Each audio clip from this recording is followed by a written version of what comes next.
You had one job in a robbery: drive the car. The crew got caught and every one of them said your name. This morning the police were coming to your door with a warrant, so you ran to a tiny country airstrip and stole the only plane there. You have flown twice in your life. Now you are over the Rocky Mountains, in winter. The storm finds you fast. Ice grows on the wings. The engine coughs once, twice, then stops. Now there is no sound but wind. Below you there are white peaks and black pine trees. No towns, no roads, no one. You aim for a ridge, pull the nose up, and hit. Metal tears apart. Snow swallows everything, then it is quiet. You wake up in the snow. Your head is bleeding and your ribs hurt, but your legs work. The wreck's radio still crackles. Search teams are coming for this plane and for the man who stole it. A bigger storm arrives in 3 days and will bury this whole range. You have 72 hours to get off this mountain. The cold wants you. The law wants you. Move. This is a fictional, dramatized story made for entertainment. The events, people, and choices are imaginary, not real, and it does not endorse or glorify any crime. Inside the wreck, you find one prize, a thick emergency parka. It is warm enough to save your life. It is also bright orange, easy to spot from a search plane a mile away, warm and visible or cold and hidden. Option A, put the parka on. Option B, leave it and stay hard to see. Choose now.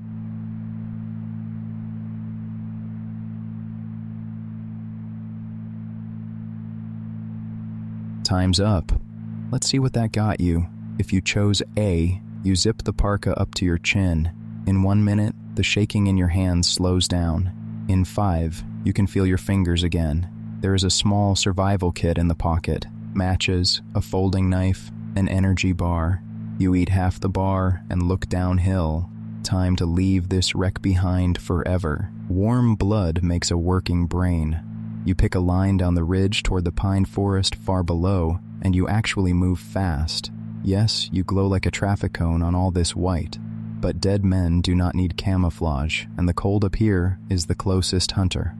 For now, you are winning. If you chose B, you drop the parka in the snow and head downhill in your gray hoodie.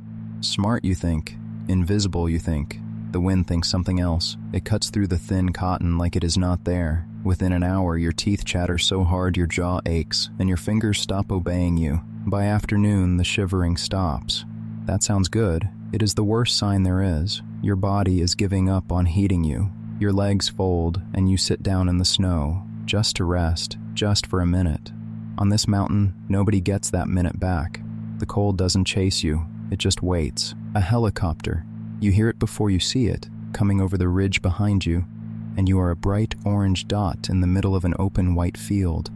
The trees are 300 meters away. A deep snowdrift is right here.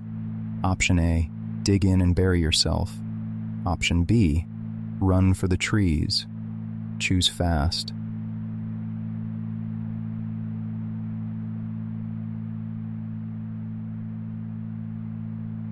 Pencils down. Here's how it plays out. If you chose A, you dive into the drift and claw snow over your body, over the orange, over everything but your mouth. The helicopter's roar grows until it shakes your chest.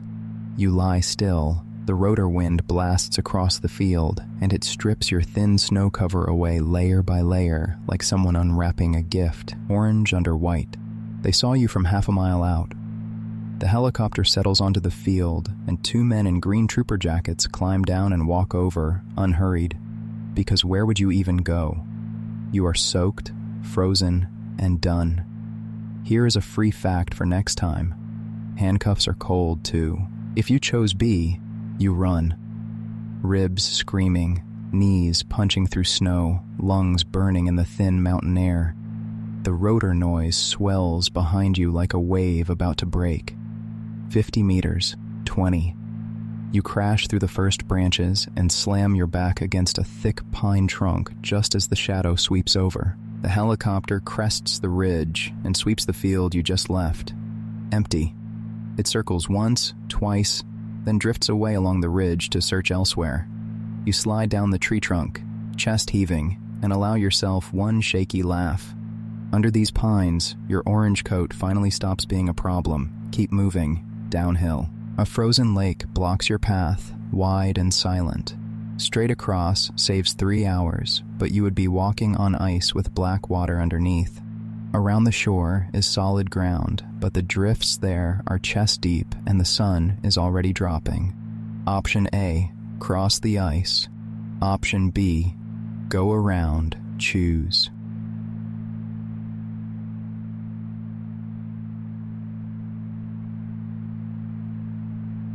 Too late to change your mind now. Let's watch. If you chose A, you step onto the lake and stamp your foot. The ice is black, thick, and hard as a road. You start walking. Halfway across, the lake lets out a long, booming crack that rolls under your feet like thunder. You freeze. Nothing breaks. In deep winter, that sound is just the ice talking. You keep walking. 20 minutes. That is all the crossing costs you, instead of 3 brutal hours in the drifts. You step off the far side dry, warm from walking, with daylight left to find shelter. Out here, saved hours are saved heartbeats. Small wins like this are the only reason people walk out of these mountains. If you chose B, you take the safe way, the solid ground. It fights you for every step. The shoreline drifts swallow you to the chest, and you have to punch and wade and climb through them like wet cement. It takes hours. You are sweating hard under the parka, and out here, sweat is water, water on your skin. At night, night catches you still on the shore, soaked in your own sweat. The temperature dives, and your wet shirt turns to a sheet of ice against your back. Your body burns its last fuel trying to dry you and heat you at once. It cannot do both. Wet clothes in a frozen night. That is the whole story. Night 1, and it is brutally cold, the kind of cold that ends people before morning. You have matches and dead branches. A fire means heat, but light travels far in a dark forest, and the searchers fly at night too. A snowdrift means a cave, dark, hidden, and freezing. Option A, light the fire. Option B, dig in, choose.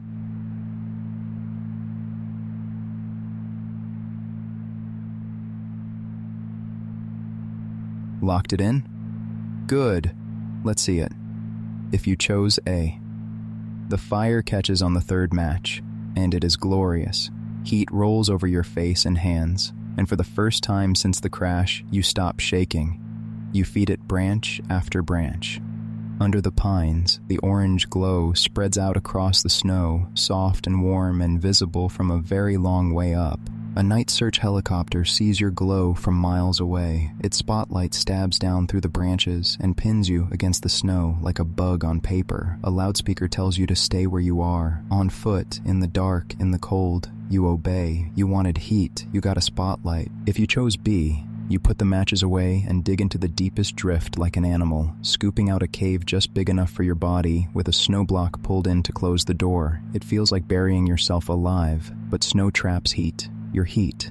Slowly, degree by degree, the little cave stops being deadly. Twice in the night, a helicopter drones over the forest. Its light sweeps the snow above your head and finds a white drift like 10,000 others. Nothing to see. You do not sleep much, curled up in your frozen little den. But when gray morning comes, you crawl out stiff, hungry, and alive. That counts. They have followed you since dawn, 4 wolves, thin from a hard winter, and now they have stopped pretending. They spread out between the boulders, 30 meters away. Downhill, there is a jumble of tall rocks you might climb. Option A, stand tall, shout, swing your branch. Option B, run for the rocks. Choose right now.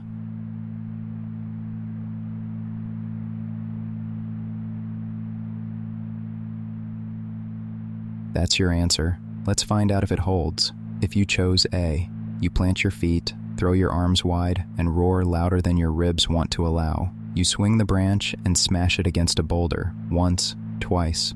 The lead wolf flinches. To them, you are now big, loud, and not acting like food.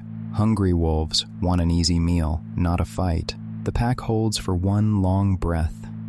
Then the lead wolf turns away, and the others peel off after it, trotting along the slope to look for something that runs. You stand there shaking, gripping your branch, watching until the gray shapes are gone. Then you walk on, downhill, faster than before, keep the branch. If you chose B, you run, and the boulder field explodes into motion behind you, 4 gray shapes flowing over the rocks like water. Wolves do 40 kilometers per hour in snow. You do not. Your sneaker catches a hidden rock under the white, and your ankle folds sideways with a crack you feel in your teeth. You drag yourself against a boulder, broken ankle screaming, branch lost somewhere in the snow. The wolves slow to a walk and spread into a circle, patient now, because they know how this ends. Out here, there's no door to close, and no one good is coming. Never race a wolf. You will lose. The way down to the valley crosses one huge open slope, loaded with snow that could slide if you sneeze at it. Behind you, a black storm wall is eating the peaks. Cross now on tired legs, or hide in the trees and let the storm pass over you. Option A, cross now. Option B, wait it out. Choose.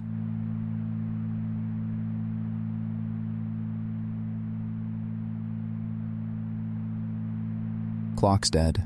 Moment of truth.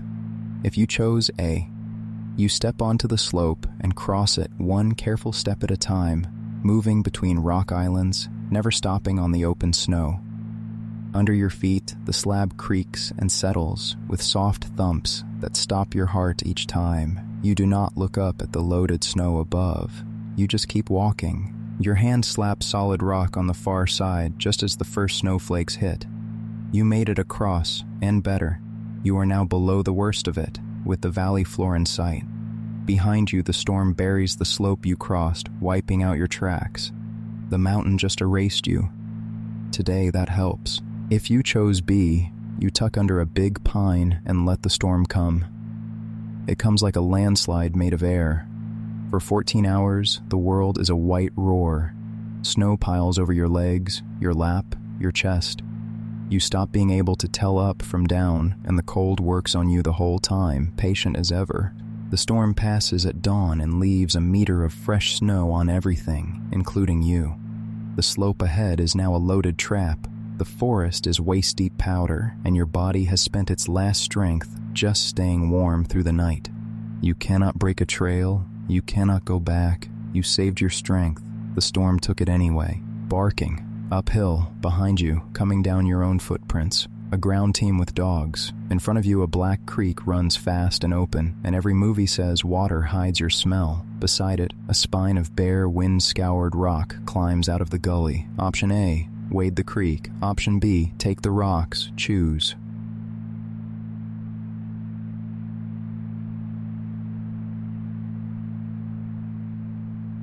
No takebacks now. Here we go. If you chose A, you step into the creek and the cold bites through your jeans like teeth. Knee-deep, gasping, you wade downstream 100 meters and climb out on the far bank, trail broken, scent gone. It worked.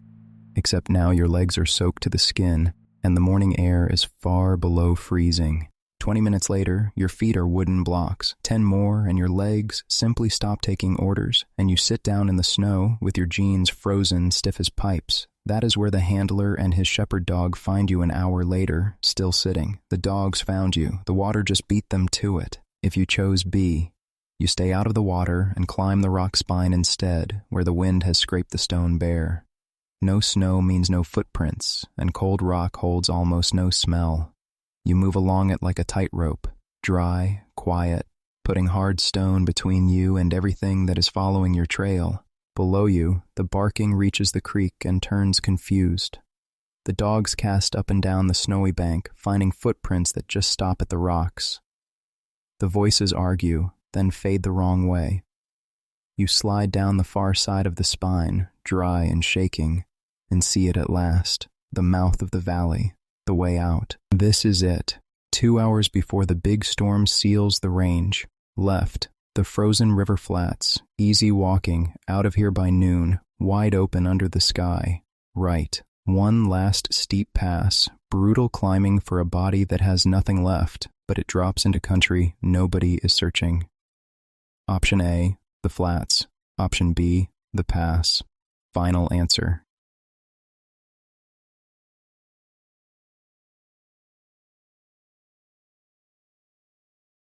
Hope you picked well. Let's see.